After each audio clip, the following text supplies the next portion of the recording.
사랑하는 성도 여러분, 성경을 읽다가 가장 이해하기 어려운 부분은 바로 하나님의 아들들과 네피림에 대한 이야기일 것입니다. 창세기 6장에 등장하는 이 짧은 구절은 수천 년 동안 수많은 논쟁을 불러왔습니다. 하나님의 아들들이 사람의 딸들과 결혼하였고 그로 인해 거인 같은 존재 네피림이 땅에 있었다고 기록하고 있기 때문입니다. 도대체 이들은 누구였을까요? 단순한 사람일까요? 아니면 천사일까요? 이 질문은 단순한 호기심을 넘어 성경 전체를 꿰뚫는 신비와 영적 전쟁의 실체와 연결됩니다.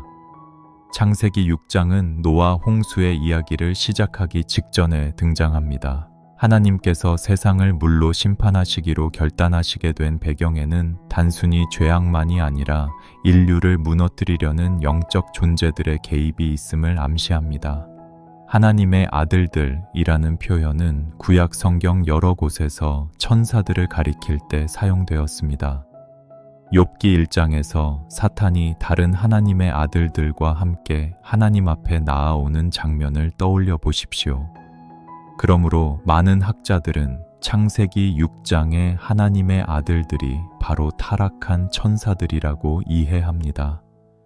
그들이 사람의 딸들과 결합했다는 것은 단순히 결혼 이상의 의미를 담고 있습니다. 인간의 영역에 속하지 않는 존재가 인간 역사에 개입하여 창조 질서를 파괴하려 했다는 의미입니다. 그 결과 태어난 존재들이 바로 네피림, 곧 넘어뜨리는 자, 거인족으로 불립니다. 이들은 단순히 키가 큰 거인이 아니라 사람들을 폭력과 죄악으로 끌고 간 타락의 상징이었습니다. 성경은 이들이 세상에 가득 차서 세상을 무법과 피로 물들였다고 기록합니다. 이것이 하나님께서 홍수로 세상을 심판하신 결정적 이유 중 하나였습니다. 그러나 어떤 이들은 네피림을 단순히 세상 권력자들이나 명성을 떨친 인간으로 해석하기도 합니다. 하지만 본문 전체 맥락을 보면 단순히 인간끼리의 결합이 아니라 영적인 개입이 있었음을 강하게 시사합니다. 인간의 역사 속에 보이지 않는 어둠의 세력이 어떻게 작동하는지를 보여주는 대표적인 장면인 것입니다. 하나님은 질서의 하나님이십니다. 그분의 창조는 언제나 경계와 구분을 가지고 있습니다. 빛과 어둠, 바다와 땅, 남자와 여자, 사람과 천사. 그런데 타락한 영적 존재들이 이 경계를 허물려 할 때 세상은 혼란과 파괴로 치닫게 됩니다. 네피림은 바로 그 혼란의 상징이자 하나님 없는 권력과 힘이 어떻게 사람을 삼키는지를 보여주는 실물 교훈이었습니다. 시편 82편 6절에서 하나님은 스스로를 높이는 영적 존재들에게 이렇게 말씀하십니다. 내가 말하기를 너희는 신들이며 다 지존자의 아들들이라 하였으나 너희는 사람처럼 죽으며 고관의 하나같이 넘어지리로다. 하나님이 아닌 자리에 스스로를 두려한 모든 존재는 결국 무너지고 맙니다. 네피림도 그들의 영광도 오래가지 못했습니다. 홍수의 심판 속에서 다 사라지고 하나님이 택하신 노아와 그의 가족만이 남았습니다. 여기서 우리는 중요한 교훈을 얻게 됩니다. 오늘 우리의 삶에도 네피림과 같은 세력이 존재한다는 것입니다. 눈에 보이는 권력일 수도 있고 마음속 깊은 죄의 유혹일 수도 있습니다. 우리를 넘어뜨리려는 그 힘은 언제나 역사 속에 있어 왔습니다. 그러나 하나님을 바라보는 자는 그 어떤 권세 앞에서도 무너지지 않습니다. 히브리서 11장은 노아가 믿음으로 방주를 준비했다고 기록합니다. 사람들은 비웃었지만 노아는 하나님 말씀을 따랐습니다. 네피림과 같은 힘 있는 존재들이 땅을 가득 메웠지만 결국 구원받은 자는 그 힘 있는 자들이 아니라 하나님을 믿은 노아와 그의 가족이었습니다. 성도 여러분, 혹시 오늘 우리 앞에도 거대한 네피림과 같은 문제가 있지 않습니까? 인간의 힘으로는 넘을 수 없을 것 같은 벽, 우리의 가정을 위협하는 불화, 삶을 짓누르는 경제적 어려움, 마음을 사로잡는 죄의 습관들. 그러나 기억하십시오. 네피림이 아무리 크고 강했다 해도 하나님의 말씀 앞에서는 무너지고 말았습니다. 하나님은 언제나 질서와 생명을 회복하시는 분이십니다. 이제 우리는 한 가지 더 깊은 질문을 던져야 합니다. 네피림이 무너진 자리에서 하나님은 무엇을 회복하셨을까요? 그것은 바로 인간의 존귀함이었습니다. 하나님은 흙으로 사람을 빚으시고 그 코에 생기를 불어넣어 생명이 되게 하셨습니다.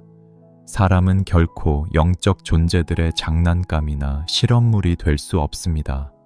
하나님의 형상대로 지음받은 존재이기에 그 어떤 악한 세력도 우리의 가치를 무너뜨릴 수 없습니다.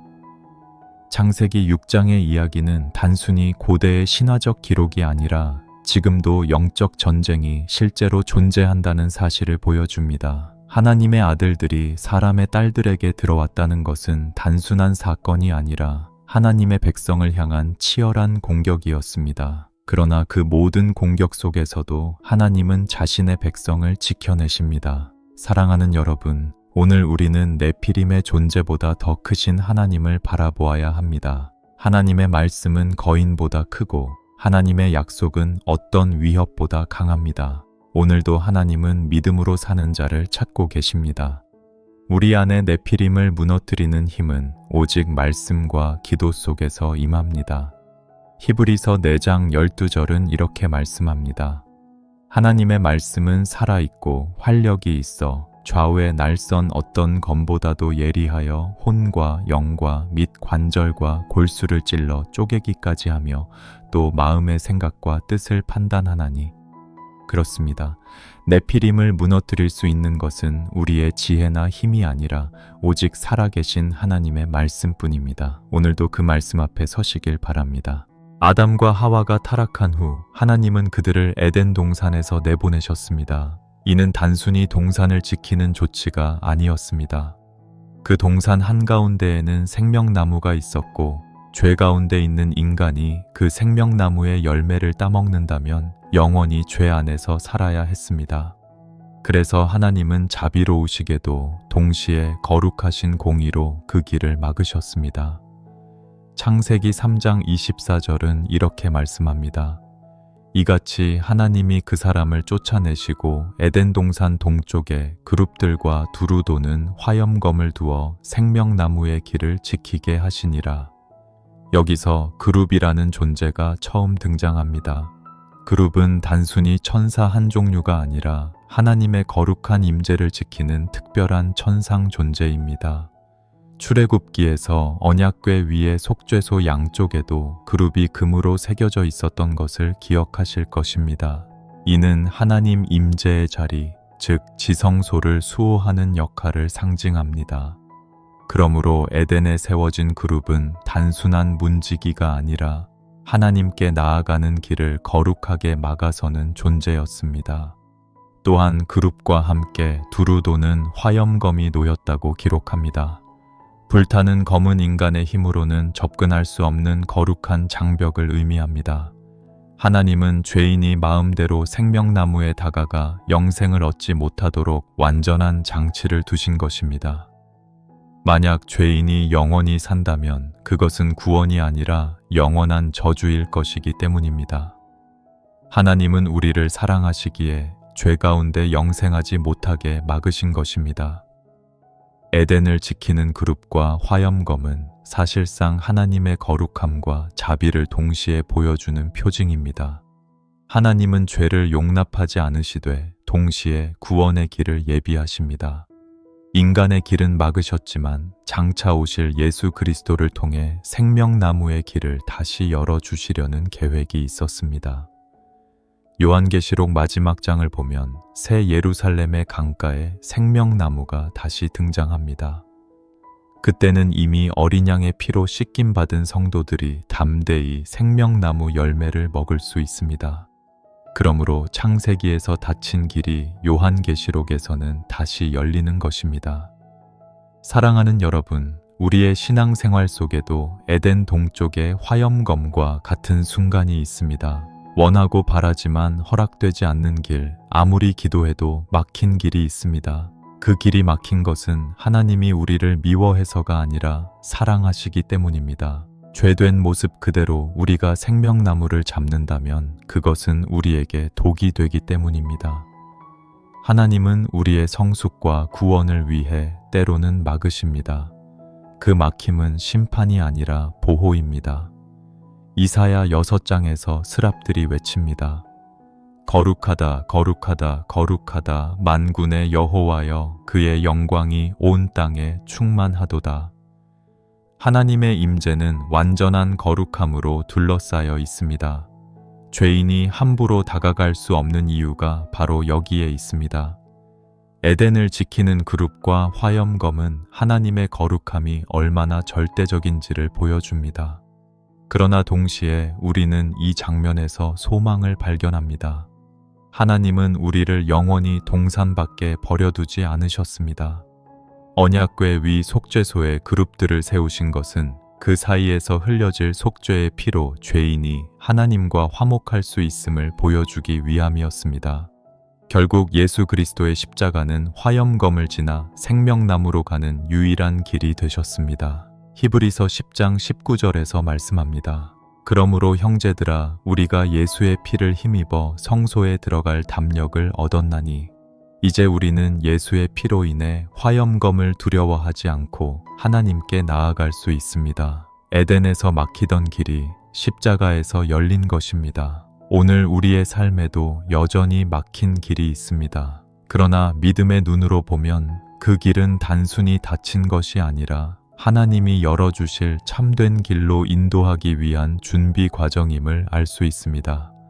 때로는 우리의 욕망대로 열렸다면 멸망했을 길이 하나님의 사랑으로 막혀 있음을 깨달아야 합니다.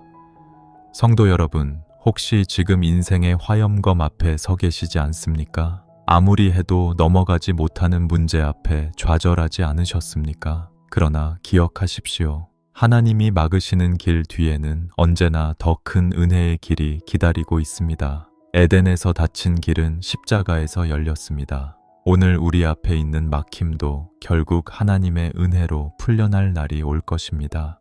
에덴 동쪽의 그룹과 화염검은 두려움의 상징이 아니라 구원의 약속입니다.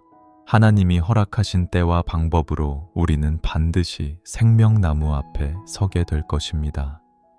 그러므로 막힌 길 앞에서 낙심하지 말고 오히려 하나님께 감사하며 기다리시길 바랍니다. 에덴을 지키는 그룹과 화염검의 장면을 지나며 우리는 하나님의 거룩함 앞에서 죄인의 한계를 보았습니다. 그런데 성경은 한 가지 더 큰 신비를 우리에게 보여줍니다. 바로 하나님을 거역하고 하늘에서 떨어진 존재, 루시퍼의 타락입니다. 많은 성도들이 사탄의 기원을 궁금해합니다. 사탄은 언제부터 있었는가? 왜 타락했는가? 그는 지금 어떤 방식으로 세상에 역사하는가? 이 질문의 답은 성경 곳곳에 흩어져 있으며 특히 이사야 14장과 에스겔 28장에 깊은 단서가 담겨 있습니다. 이사야 14장에서 하나님은 바벨론 왕에 대한 심판을 말씀하시지만 그 안에는 단순히 한 왕을 넘어서는 존재가 비춰집니다. 너 아침의 아들 계명성이여 어찌 그리 하늘에서 떨어졌으며 너 열국을 엎은 자여 어찌 그리 땅에 찍혔는고. 이 말씀은 단순히 한 인간 왕을 묘사하기보다 본래 높은 자리에 있었으나 교만으로 인해 떨어진 존재를 가리키고 있습니다. 그는 스스로를 높여 하나님과 비기려 했습니다. 내가 북극 지폐의 산 위에 앉으리라. 지극히 높은 이와 비기리라. 그러나 하나님은 그를 끌어내려 세오올, 곧 무덤과 멸망의 자리로 떨어뜨리셨습니다. 에스겔 28장에서도 두로 왕에 대한 예언 속에 신비한 묘사가 나옵니다.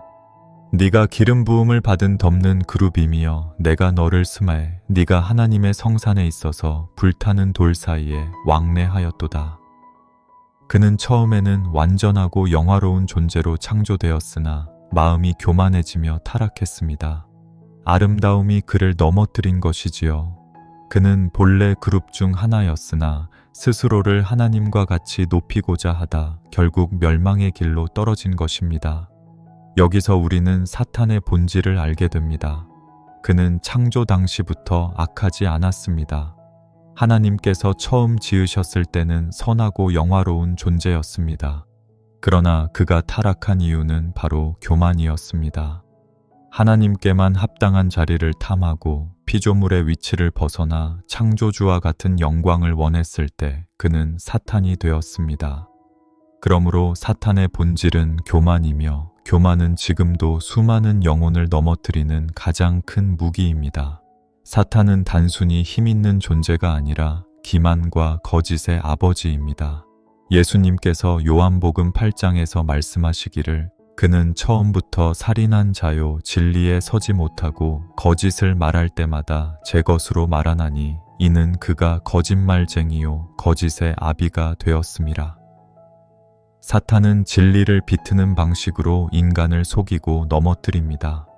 에덴에서 하와에게 다가와 네가 이것을 먹으면 결코 죽지 아니하리라고 속였던 것처럼 지금도 여전히 진리 아닌 것을 진리처럼 포장해 다가옵니다.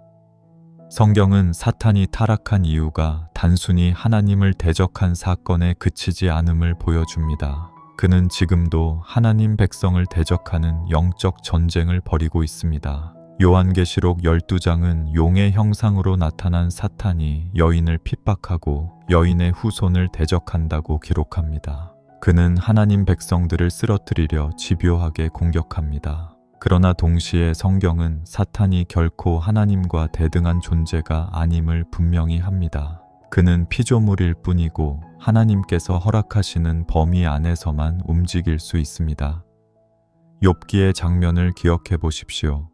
사탄은 욥을 시험하기 전에도 하나님 앞에 나아와 허락을 받아야만 했습니다. 성도 여러분, 루시퍼의 타락 이야기는 단순히 옛날의 신비한 전설이 아닙니다. 오늘 우리의 신앙에도 깊은 교훈을 줍니다. 가장 먼저 교만은 언제나 타락의 시작이라는 사실입니다. 하나님께서 우리에게 은혜와 은사를 주셨을 때 그것을 자랑으로 삼고 스스로 높이려 할 때 우리는 사탄이 걸었던 길을 걷게 됩니다. 작은 교만이 결국 큰 멸망으로 이어집니다. 그러므로 성경은 끊임없이 우리에게 겸손을 명령합니다. 베드로전서 5장 6절에서 이렇게 말씀합니다. 그러므로 하나님의 능하신 손 아래에서 겸손하라. 때가 되면 너희를 높이시리라. 하나님이 높여주시는 영광만이 참된 영광입니다. 또한 우리는 사탄이 지금도 거짓으로 우리를 속이고 있음을 알아야 합니다. 사탄은 눈에 보이는 네피림처럼 거대하게 다가오기도 하지만 때로는 작은 속삭임으로 다가와 우리의 마음을 무너뜨립니다. 그 속임수 앞에서 우리가 설 수 있는 길은 오직 하나님의 말씀뿐입니다. 예수님께서 광야에서 시험을 받으실 때마다 기록되었으되 라는 말씀으로 사탄을 물리치셨던 것처럼 우리도 말씀으로 무장해야 합니다. 마지막으로 우리는 사탄의 최후를 기억해야 합니다. 요한계시록은 그가 결국 불못에 던져져 영원히 고통받을 것이라고 선포합니다. 그는 지금도 세상을 요동치게 하고 있지만 결국 그의 종말은 이미 정해져 있습니다. 그러므로 성도는 두려워할 이유가 없습니다. 우리는 이미 승리하신 예수 그리스도의 편에 서 있기 때문입니다. 사랑하는 여러분, 루시퍼의 타락 이야기는 우리에게 경고와 소망을 동시에 줍니다. 경고는 교만이 결국 멸망을 부른다는 것이고, 소망은 그 어떤 사탄의 세력도 하나님의 권세를 이길 수 없다는 사실입니다. 오늘도 우리는 겸손히 주님 앞에 무릎 꿇고 말씀으로 무장하여 영적 전쟁의 싸움터에 서야 합니다. 루시퍼의 타락은 하나님 앞에서 교만이 어떻게 무너지는지를 보여주었습니다. 그러나 그와는 반대로 하늘 보좌 주위에서는 전혀 다른 장면이 펼쳐집니다. 하나님 앞에서 스스로를 낮추며 오직 거룩을 선포하는 존재들이 있습니다. 이사야 6장에 등장하는 스랍 천사들이 바로 그들입니다. 이사야는 성전에서 환상을 보았습니다. 우시야 왕이 죽던 해에 내가 본즉 주께서 높이 들린 보좌에 앉으셨는데 그의 옷자락은 성전에 가득하였고 스랍들이 모시고 섰는데 각기 6날개가 있어 그 둘로는 자기 얼굴을 가리었고 그 둘로는 자기 발을 가리었고 그 둘로는 날며 서로 불러 이르되 거룩하다 거룩하다 거룩하다 만군의 여호와여 그의 영광이 온 땅에 충만하도다. 이사야 6장 1절에서 3절 말씀입니다. 여기서 우리는 하늘의 광대한 장면을 마주합니다. 하나님은 보좌에 앉아 계시며 그 앞에 새우랍들이 서 있습니다. 그들은 6날개를 가졌습니다. 둘로는 얼굴을 가리고 둘로는 발을 가리고 둘로는 날고 있었습니다. 얼굴과 발을 가린 것은 그들이 아무리 영광스러운 존재라 할지라도 하나님의 거룩하심 앞에서 감히 얼굴조차 들 수 없는 겸손을 보여줍니다. 날개로 나는 것은 그들의 사역이 언제나 하나님의 명령에 즉각 순종하고 있음을 의미합니다. 그들의 입에서 흘러나오는 유일한 고백은 거룩하다 였습니다. 3번 반복되는 거룩하다는 단순히 강조가 아니라 하나님의 완전한 거룩, 곧 절대적인 구별됨을 의미합니다. 하나님은 피조물과는 전혀 다른 완전하고 흠없는 존재이십니다. 루시퍼는 교만으로 하나님과 같아지려 했지만 스랍들은 오직 하나님만 높이며 거룩을 찬송했습니다. 바로 이것이 타락과 순종의 갈림길입니다. 이사야는 그 거룩한 장면 앞에서 두려움에 휩싸였습니다. 화로다 나여 망하게 되었도다. 나는 입술이 부정한 사람이요 입술이 부정한 백성 중에 거주하면서 만군의 여호와이신 왕을 배웠음이로다. 하나님의 영광 앞에서 인간은 스스로의 부정함을 깨닫습니다. 그러나 놀라운 은혜가 이어집니다. 스랍 중 하나가 제단에서 핀 숯을 가져다가 이사야의 입술에 대며 말했습니다.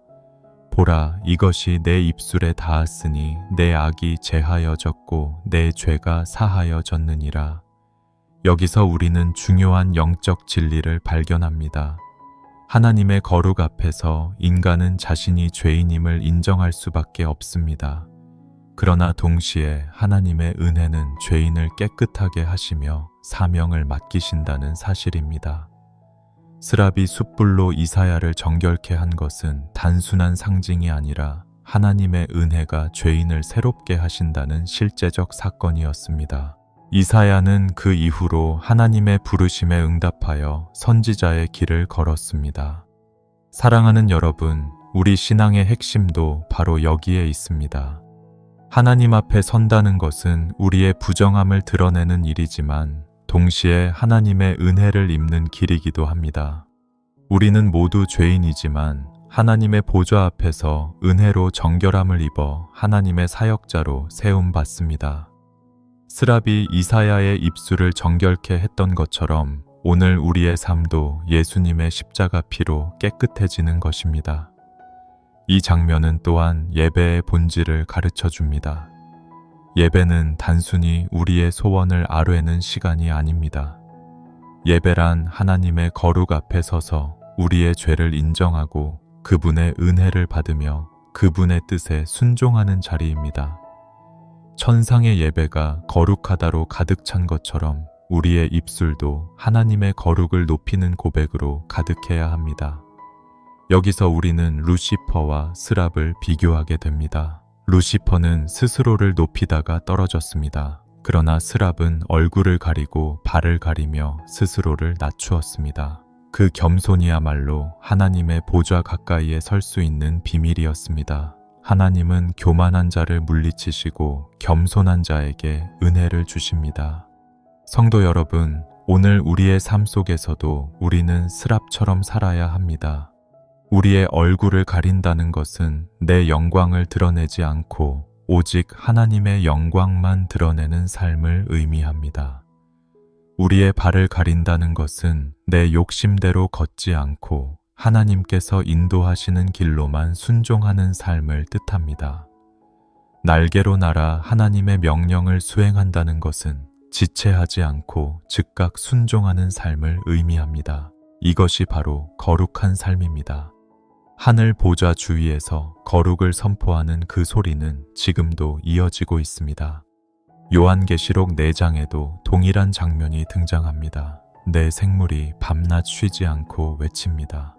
거룩하다, 거룩하다, 거룩하다 주 하나님, 곧 전능하신 이여, 전에도 계셨고 이제도 계시고 장차 오실 자라. 성경은 처음과 끝까지 일관되게 하나님을 거룩한 분으로 선포합니다. 이 고백이 우리의 입술에서도 끊이지 않아야 합니다. 오늘 우리가 세상 속에서 살아갈 때 수많은 소음과 유혹이 우리를 흔듭니다. 그러나 그 가운데서도 하나님을 거룩하다 고백하는 입술을 가진 자는 흔들리지 않습니다. 우리의 삶 전체가 하나님을 찬송하는 제단이 될 때 하나님께서는 우리를 통해 영광을 받으십니다. 사랑하는 여러분, 혹시 지금 마음이 무너지고 삶의 방향을 잃으셨습니까? 그렇다면 하늘 보좌 주위의 장면을 다시 바라보시기 바랍니다. 스랍들이 외치는 그 소리가 오늘도 우리에게 들려옵니다. 거룩하다. 이 고백을 붙드십시오. 우리의 인생이 흔들려도 하나님의 거룩은 흔들리지 않습니다. 하나님의 거룩을 붙드는 순간 우리는 새로운 힘을 얻고 다시 일어설 수 있습니다. 하늘 보좌에서 스랍들이 거룩을 선포하는 장면을 보았다면 이제 우리의 시선은 인간의 삶으로 내려옵니다. 하나님은 단지 하늘에만 계시지 않고 땅에서도 사람과 함께 일하십니다. 그 통로가 바로 천사의 사역입니다. 성경은 천사들을 단순히 환상 속의 존재로만 그리지 않습니다. 그들은 실제로 하나님의 뜻을 전달하고 성도를 보호하며 하나님의 계획을 성취하는 사역자들로 등장합니다. 그중 가장 잘 알려진 사건이 바로 야곱의 사다리입니다. 창세기 28장에서 야곱은 형 에서를 피해 도망치던 중 돌을 베개 삼아 들판에서 잠이 들었습니다. 그날 밤 그는 놀라운 꿈을 꾸었습니다. 꿈에 본즉 사닥다리가 땅 위에 서 있는데 그 꼭대기가 하늘에 닿았고 또 본즉 하나님의 사자들이 그 위에서 오르락 내리락하고 또 본즉 여호와께서 그 위에 서서 이르시되 나는 여호와니 너의 조부 아브라함의 하나님이요 이삭의 하나님이라. 야곱은 그곳을 베델이라 부르며 하나님의 집 하늘의 문이라 고백했습니다. 이 장면에서 우리는 중요한 영적 비밀을 배웁니다. 하늘과 땅은 단절된 것이 아니라 하나님의 은혜 안에서 연결되어 있다는 사실입니다. 그 연결의 통로가 바로 사닥다리였고 그 위를 오르내리는 이들이 하나님의 사자들, 곧 천사였습니다.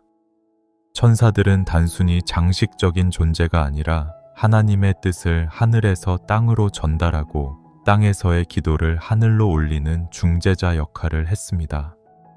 야곱의 삶은 그때까지 불안과 두려움으로 가득 차 있었습니다. 형의 분노를 피해 떠나야 했고 미래는 불확실했습니다. 그러나 하나님은 바로 그때 꿈을 통해 야곱에게 말씀하셨습니다. 내가 너와 함께 있어 네가 어디로 가든지 너를 지키며 반드시 이끌어 이 땅으로 돌아오게 하리라. 천사의 오르내림은 단순히 장면이 아니라 하나님의 약속의 가시적 표현이었습니다. 하나님이 야곱과 함께 하신다는 증거였던 것입니다. 여기서 우리는 천사의 사역이 단순한 보호자의 개념을 넘어선다는 것을 알 수 있습니다. 천사들은 하나님의 계획을 수행하는 일꾼들이며 하나님과 우리 사이의 영적 교통을 돕는 존재들입니다. 우리가 기도할 때 하나님은 때로 천사를 보내 우리의 삶에 구체적인 응답과 도우심을 나타내십니다.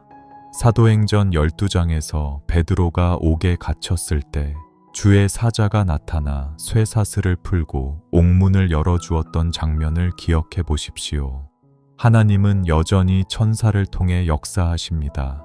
그러나 우리는 한 가지를 분명히 해야 합니다. 천사는 결코 숭배의 대상이 아닙니다. 요한계시록에서 사도 요한이 환상 중에 천사 앞에 엎드려 경배하려 했을 때 천사는 곧장 말했습니다. 나는 너와 내 형제들과 및 예수의 증거를 받은 자들과 함께 된 종이니 하나님께 경배하라. 천사는 언제나 하나님께만 영광을 돌리게 하는 존재이지 스스로 영광을 받지 않습니다. 야곱의 사닥다리 사건은 또한 예수님께서 친히 해석해 주신 말씀과 연결됩니다. 요한복음 1장에서 나다넬에게 예수님은 말씀하셨습니다. 하늘이 열리고 하나님의 사자들이 인자 위에 오르락내리락 하는 것을 보리라. 예수님 자신이 바로 하늘과 땅을 잇는 참된 사닥다리이심을 선포하신 것입니다. 결국 천사들의 사역도 모두 예수 그리스도를 중심으로 이루어집니다. 그분이야말로 하늘과 땅을 연결하는 유일한 길입니다. 성도 여러분, 우리의 삶에도 보이지 않는 영적 사닥다리가 존재합니다. 우리가 기도할 때마다 우리의 기도는 하늘로 올라가고 하나님의 응답은 내려옵니다. 때로는 그것이 말씀으로, 때로는 성령의 위로로, 때로는 천사를 통한 보호와 간섭으로 나타납니다. 우리의 눈에 보이지 않아도 하나님은 지금도 사닥다리 위에서 일하고 계십니다. 야곱은 그 꿈에서 깨어 일어나 이렇게 고백했습니다. 여호와께서 과연 여기 계시거늘 내가 알지 못하였도다. 이 고백은 오늘 우리에게도 동일하게 적용됩니다. 우리의 일상은 평범하고 때로는 황량한 들판 같아 보일지라도 그곳에도 하나님의 임재가 있습니다. 우리가 깨닫지 못할 뿐 하나님은 늘 우리 곁에 계시며 그의 사자를 보내고 계십니다.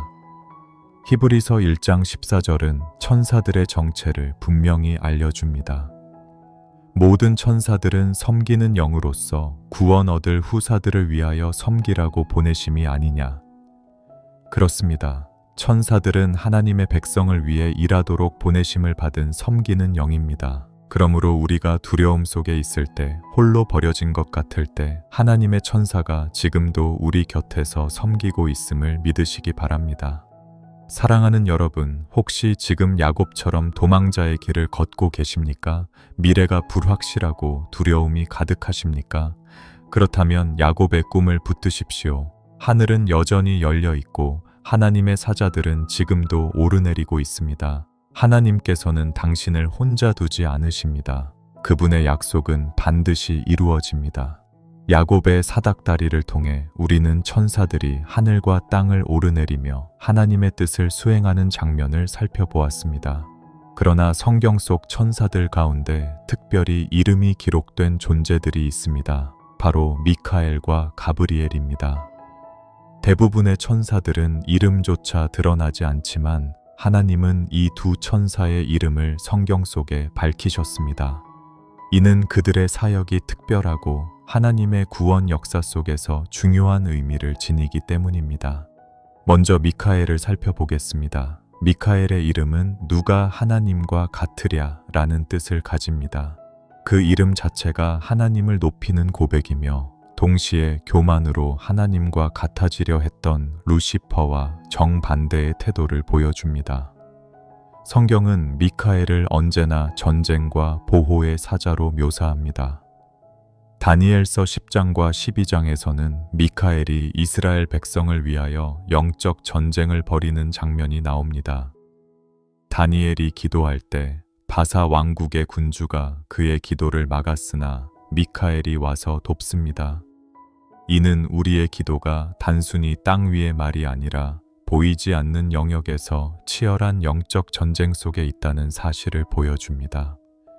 또한 요한계시록 12장에서는 미카엘이 등장해 큰 용, 곧 옛 뱀이라 불리는 사탄과 싸워 이기는 장면이 기록됩니다.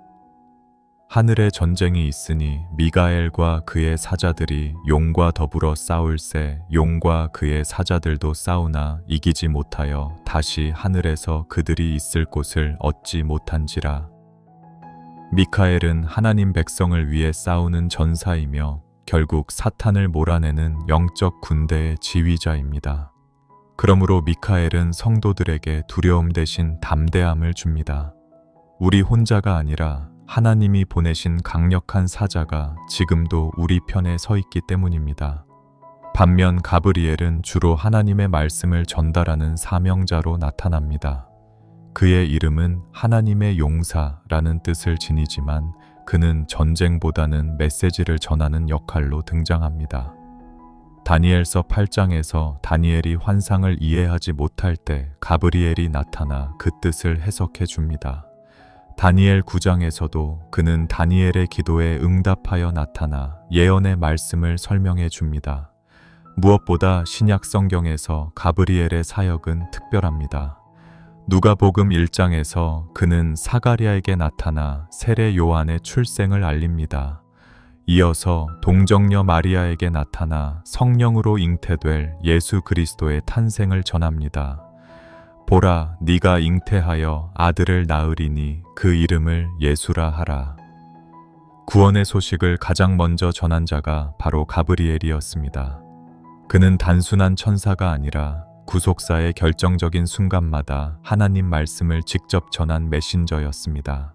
여기서 우리는 중요한 교훈을 얻습니다. 하나님은 천사를 통해 두 가지 큰 일을 이루십니다. 하나는 미카엘을 통해 우리를 대적하는 악한 영들을 물리치시고 또 하나는 가브리엘을 통해 우리에게 하나님의 말씀을 전하십니다. 보호와 말씀이야말로 하나님의 백성에게 꼭 필요한 두 축입니다.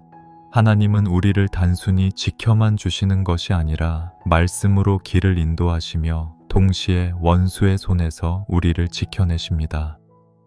사랑하는 여러분, 우리의 삶에도 지금 미카엘과 가브리엘의 사역이 필요합니다.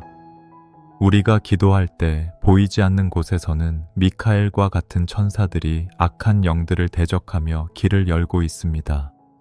우리가 말씀을 읽고 깨달을 때 그것은 성령께서 역사하시지만 때로는 가브리엘과 같은 천사들의 사역이 그 진리를 더 분명히 전달하도록 돕습니다. 그러므로 우리의 기도와 말씀 묵상은 단순히 땅 위의 행위가 아니라 하늘과 연결된 사건임을 믿어야 합니다. 히브리서 13장 2절은 이렇게 권면합니다. 손님 대접하기를 잊지 말라. 이로써 부지 중에 천사들을 대접한 이들이 있었느니라. 천사의 사역은 멀리 하늘나라에만 있는 것이 아니라 때로는 우리의 일상 가까이에 숨어 있습니다. 하나님은 우리가 알지 못하는 순간에도 그의 사자를 보내 우리의 걸음을 지키시고 때로는 위로와 격려를 주십니다. 오늘 우리의 기도는 미카엘을 움직이고 우리의 말씀 묵상은 가브리엘의 사역과 연결됩니다. 우리는 눈에 보이지 않아도 결코 혼자가 아닙니다. 하나님은 하늘의 군대를 우리 편에 두셨고 천사를 통해 우리의 구원을 돕고 계십니다. 성도 여러분, 혹시 지금 삶이 치열한 전쟁터 같으십니까? 미카엘을 기억하십시오. 그는 사탄과 싸워 이기는 천사입니다. 혹시 지금 삶이 답답하고 길이 보이지 않으십니까? 가브리엘을 기억하십시오. 그는 하나님의 말씀을 전해 길을 밝혀줍니다. 하나님은 지금도 우리에게 필요한 때, 필요한 방식으로 그의 사자를 보내십니다. 우리는 앞에서 미카엘과 가브리엘 같은 이름이 기록된 천사들의 사명을 살펴보았습니다. 그들의 사역은 하나님의 구원 계획 안에서 매우 중요한 역할을 감당했습니다. 그런데 성경에는 천사들과는 다른 차원에서 하나님의 깊은 비밀을 담고 있는 한 인물이 등장합니다. 바로 멜기세덱입니다. 창세기 14장에서 처음 등장한 멜기세덱은 단 한 장면으로 끝나지만 시편과 히브리서에서 다시 언급되며 그 의미가 점점 드러납니다. 창세기 14장은 아브람이 조카 롯을 구출한 후 돌아오는 장면을 기록합니다.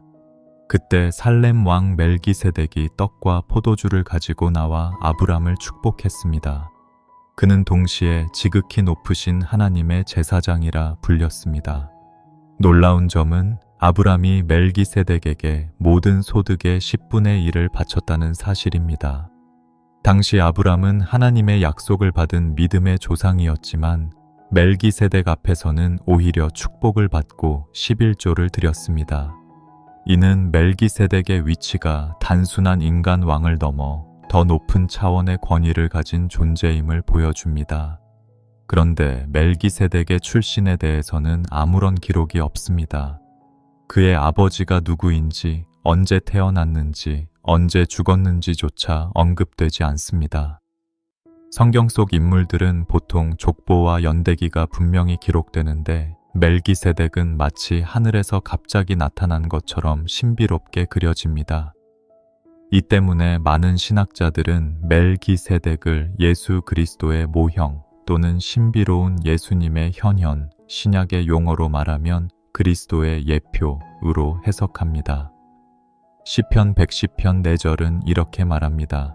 여호와는 맹세하고 변하지 아니하시리라 이르시기를 너는 멜기세덱의 반차를 따라 영원한 제사장이라 하셨도다. 여기서 다윗은 장차 오실 메시아, 곧 예수님을 가리켜 멜기세덱의 반차를 따른 제사장이라고 선포합니다. 멜기세덱이 단순한 역사 속 한 인물이 아니라 메시아의 제사장직을 미리 보여주는 예표였다는 의미입니다. 히브리서에서도 멜기세덱은 특별히 강조됩니다. 히브리서 7장은 멜기세덱을 이렇게 설명합니다. 그는 아버지도 없고 어머니도 없고 족보도 없고 시작한 날도 없고 생명의 끝도 없어 하나님의 아들과 방불하여 항상 제사장으로 있느니라.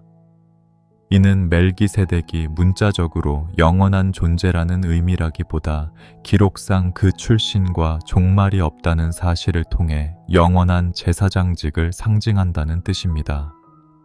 레위 제사장들은 율법 아래에서 제사했지만 그들의 제사장직은 한정적이었습니다.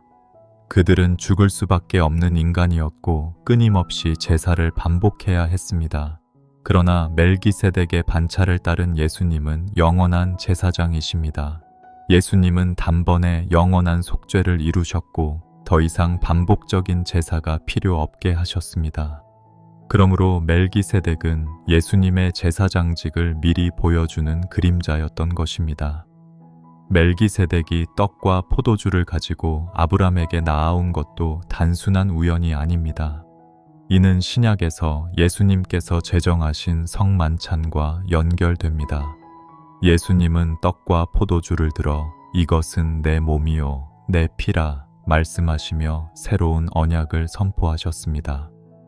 멜기세덱이 떡과 포도주로 아브람을 축복한 사건은 장차 예수님께서 자신의 몸과 피로 인류를 구원하실 것을 예표하는 장면이었습니다. 사랑하는 여러분, 멜기세덱의 신비는 결국 예수님께서 우리의 참된 제사장이심을 보여주는 것입니다. 우리는 죄로 인해 하나님께 나아갈 수 없었습니다. 그러나 예수님은 멜기세덱의 반차를 따라 영원한 제사장이 되셔서 자신의 피를 흘려 단번에 우리를 의롭다 하셨습니다. 그 은혜 덕분에 오늘도 우리는 담대히 하나님 보좌 앞에 나아갈 수 있습니다. 히브리서 4장 16절은 이렇게 말합니다. 그러므로 우리는 긍휼하심을 받고 때를 따라 돕는 은혜를 얻기 위하여 은혜의 보좌 앞에 담대히 나아갈 것이니라. 이것이 바로 멜기세덱의 신비와 예수님의 제사장직이 우리에게 주는 실제적 위로입니다.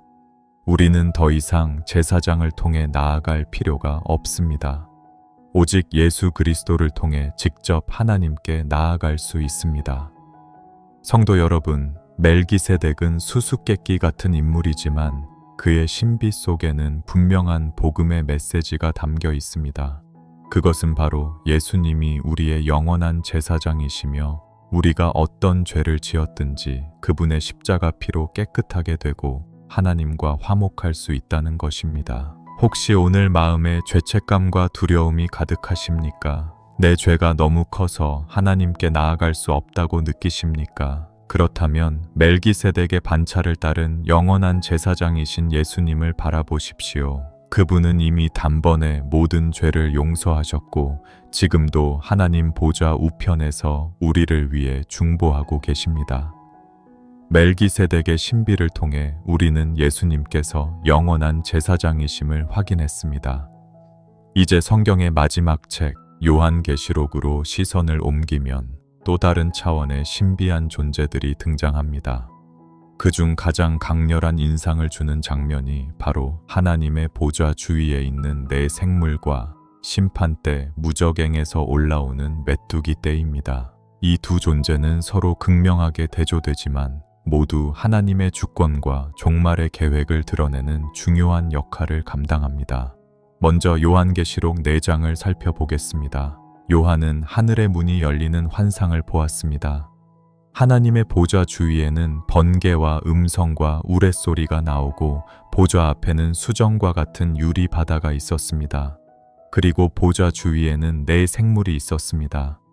첫째 생물은 사자와 같고 둘째 생물은 송아지 같으며 셋째 생물은 사람의 얼굴을 가졌고 넷째 생물은 날아가는 독수리와 같았습니다. 그들은 6 날개를 가졌고 밤낮 쉬지 않고 외쳤습니다. 거룩하다, 거룩하다, 거룩하다, 주 하나님, 곧 전능하신 이여, 전에도 계셨고 이제도 계시고 장차 오실 자라. 이 네 생물은 에스겔서 1장에서 선지자 에스겔이 본 그룹들과 연결됩니다. 그 모습은 다르지만 본질은 동일합니다. 하나님의 보좌를 둘러싸고 하나님을 찬송하며 그의 주권을 드러내는 존재들입니다. 그들의 네 얼굴은 창조 세계 전체를 상징한다고 볼 수 있습니다. 사자는 들짐승의 왕, 송아지는 가축의 대표, 사람은 인류, 독수리는 공중의 왕을 나타냅니다. 이는 온 피조 세계가 하나님을 찬송하며 그의 보좌 앞에 무릎 꿇는다는 의미를 담고 있습니다. 성도 여러분, 이 장면은 우리에게 중요한 메시지를 줍니다. 하나님을 예배하는 것은 단지 인간만이 아니라 온 피조물이 함께한다는 사실입니다. 우리의 예배가 미약해 보일 때에도 하나님의 보좌 앞에서는 밤낮으로 이어지는 찬송이 끊이지 않습니다. 우리가 힘겹게 한마디 주여 부를 때 이미 하늘에서는 네 생물과 수많은 천사들이 거룩하다를 외치고 있습니다. 그러므로 우리의 예배는 언제나 하늘 예배에 참여하는 영광스러운 사건입니다. 그러나 요한계시록에는 또 다른 무섭고도 신비한 존재가 등장합니다. 바로 무저갱에서 올라오는 메뚜기 떼입니다. 요한계시록 9장은 5째 나팔이 울릴 때 벌어지는 일을 기록합니다.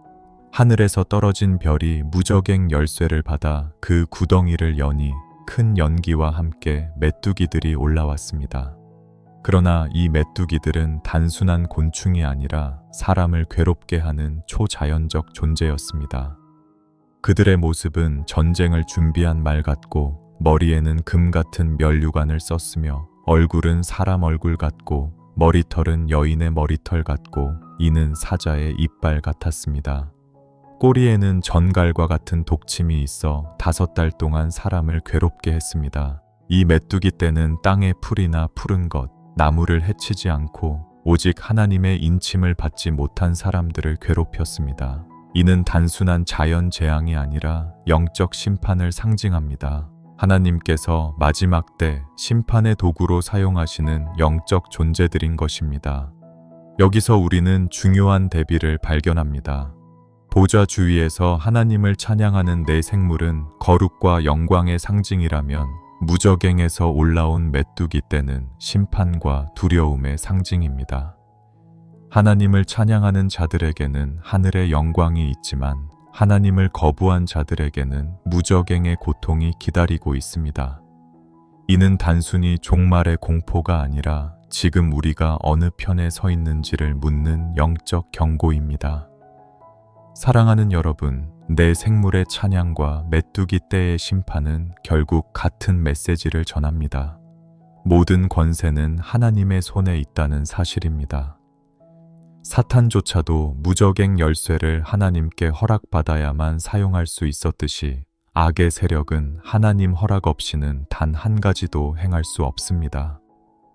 우리가 세상에서 악이 승리하는 것처럼 보일 때에도 성경은 분명히 선포합니다. 하나님은 여전히 보좌에 앉아 계시며 모든 권세를 다스리십니다. 요한계시록의 이 장면은 우리에게 2가지 교훈을 줍니다. 첫째, 예배를 잃지 말라는 것입니다. 하늘에서 내 생물이 밤낮으로 예배하듯 우리도 삶 속에서 하나님을 높이는 예배자로 살아야 합니다. 둘째, 인침의 은혜를 붙들라는 것입니다. 무적행의 메뚜기들은 오직 하나님의 인을 받지 못한 자들만을 괴롭게 했습니다. 그러므로 예수 그리스도의 피로 구속받아 성령의 인을 소유한 성도는 결코 그 심판에 넘어가지 않습니다. 사랑하는 성도 여러분, 혹시 지금 세상에서 들려오는 소식이 메뚜기 떼처럼 두려움과 혼란을 주고 있습니까? 경제적인 위기, 질병, 사회의 혼란, 개인의 고난이 마치 무적행의 연기처럼 우리를 덮을 때가 있습니다. 그러나 두려워하지 마십시오. 하나님의 인을 받은 자는 결코 넘어지지 않습니다. 우리의 이마에 새겨진 성령의 인은 하늘 보좌 앞까지 우리를 인도할 것입니다. 우리는 지금까지 성경 속 가장 신비한 존재들을 따라 여행해 왔습니다. 창세기 6장의 네피림에서 시작해 에덴을 지킨 그룹과 화염검, 루시퍼의 타락, 스랍의 찬송, 야곱의 사닥다리, 미카엘과 가브리엘, 멜기세덱의 신비, 그리고 요한계시록의 내 생물과 무적행의 메뚜기, 때까지. 그러나 모든 이야기는 결국 한 곳을 향해 흐릅니다. 바로 어린 양의 보좌 앞입니다. 요한계시록 7장은 놀라운 장면을 우리 눈앞에 펼쳐줍니다. 이 일 후에 내가 보니 각 나라와 족속과 백성과 방언에서 아무도 능히 셀 수 없는 큰 무리가 나와 흰 옷을 입고 손에 종려가지를 들고 보좌 앞과 어린 양 앞에 서서 큰 소리로 외쳐 이르되 구원하심이 보좌에 앉으신 우리 하나님과 어린 양에게 있도다. 요한계시록 7장 9절부터 10절까지. 여기 등장하는 무리는 단순히 상징적인 그림이 아닙니다. 그들은 실제로 구원받은 성도들의 무리이며 역사와 민족과 언어의 경계를 넘어 하나가 된 하나님의 백성입니다. 그들의 옷은 흰색으로 빛나고 있었습니다. 흰 옷은 단순한 색이 아니라 어린 양의 피로 씻겨 정결하게 된 구원을 의미합니다. 세상의 옷은 더럽혀지고 찢기지만 그리스도의 보혈은 우리를 완전히 새롭게 하여 하나님 앞에 설 수 있는 흰 옷으로 입혀줍니다. 성경은 이 무리의 정체를 분명히 밝혀줍니다. 이는 큰 환난에서 나오는 자들인데 어린 양의 피에 그 옷을 씻어 희게 하였느니라. 요한계시록 7장 14절. 그들은 스스로 깨끗해진 것이 아니라 오직 어린 양의 피로 깨끗하게 된 자들이었습니다. 이 장면은 우리의 구원이 인간의 노력이나 의지로 되는 것이 아님을 분명히 선언합니다. 오직 예수 그리스도의 십자가와 그 보혈만이 우리를 구원하는 유일한 길입니다. 보좌 앞에 선 그들은 손에 종려가지를 들고 있었습니다. 종려가지는 승리와 평화의 상징입니다. 세상에서는 고난과 환난을 겪었지만 결국 그들은 승리자로 하나님 앞에 서게 되었습니다. 그들의 찬양은 단순히 개인의 구원에 대한 감사가 아니라 전 인류와 피조 세계가 하나님께 드리는 우주적 찬송이었습니다. 이 장면은 앞서 살펴본 내 생물의 찬송과도 연결됩니다. 내 생물과 천사들이 거룩하다를 외쳤던 것처럼 이제는 구원받은 성도들이 합창에 참여합니다. 천상의 예배가 완성되는 순간입니다. 하늘과 땅이 천사와 사람이 함께 어린 양을 찬송하는 것입니다. 사랑하는 여러분, 이 장면은 단순히 미래의 환상이 아니라 지금 우리에게 주어진 약속이자 소망입니다. 우리는 아직 세상 속에서 환난을 겪고 있습니다. 눈물과 아픔이 여전히 있습니다. 그러나 성경은 약속합니다. 그들이 다시는 줄이지도 아니하며 목마르지도 아니하고 해나 아무 뜨거운 기운에 상하지도 아니하리니 이는 보좌 가운데 계신 어린 양이 그들을 먹이시고 생명수 샘으로 인도하시며 하나님께서 그들의 눈에서 모든 눈물을 씻어 주실 것임이라. 요한계시록 7장 16절부터 17절까지. 이 약속은 지금 눈물로 살아가는 성도들에게 가장 큰 위로입니다. 우리는 세상에서 때로 실패하고 억울한 일을 당하고 설명할 수 없는 고통을 겪습니다. 하지만 어린 양 앞에 서는 날 하나님께서 친히 우리의 눈물을 닦아주실 것입니다. 그분의 손길이 우리의 모든 상처를 회복시키실 것입니다. 지금까지 우리가 살펴본 성경 속 신비한 존재들은 사실 모두 이 마지막 장면을 향해 있었습니다. 네피림은 인간의 타락과 무너짐을 보여주었지만 흰옷 입은 무리는 회복과 승리를 보여줍니다. 에덴의 그룹과 화염검은 막힌 길을 상징했지만 어린 양의 보좌 앞에서는 열린 길이 나타납니다. 루시퍼의 교만은 멸망으로 끝났지만 겸손히 어린 양을 따른 성도들은 영원한 생명에 참여합니다. 스랍이 거룩을 외쳤던 것처럼 성도들도 보좌 앞에서 거룩을 선포합니다. 야곱의 사닥다리는 하늘과 땅을 잇는 통로를 보여주었지만 그리스도 안에서 그 길이 완전히 열렸습니다. 미카엘과 가브리엘은 전쟁과 말씀의 사역을 감당했지만 결국 그 모든 싸움과 말씀이 우리를 어린 양 앞에 서게 하기 위함이었습니다. 멜기세덱은 영원한 제사장의 모형이었지만 이제 우리는 진짜 영원한 제사장이신 예수님을 통해 흰옷 입은 무리로 설 수 있게 되었습니다. 성도 여러분, 이 흰옷 입은 무리 안에 여러분의 이름도 있음을 믿으시기 바랍니다.